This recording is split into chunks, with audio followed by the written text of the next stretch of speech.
పట్టణంలో 50 రాళ్ల మరువ వద్ద వెలిసి ఉన్న శనేశ్వర స్వామి ఆలయంలో శ్రావణ మాసంలో రెండో శనివారం సందర్భంగా స్వామివారికి కూరగాయలతో అలంకారం నిర్వహించారు.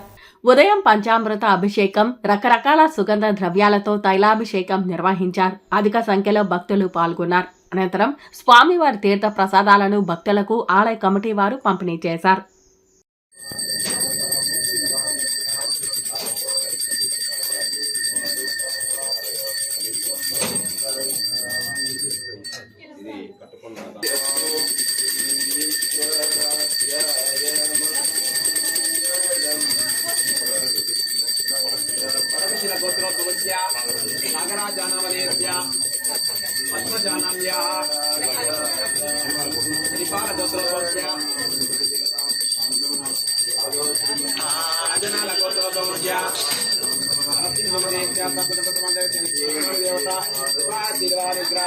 దేవత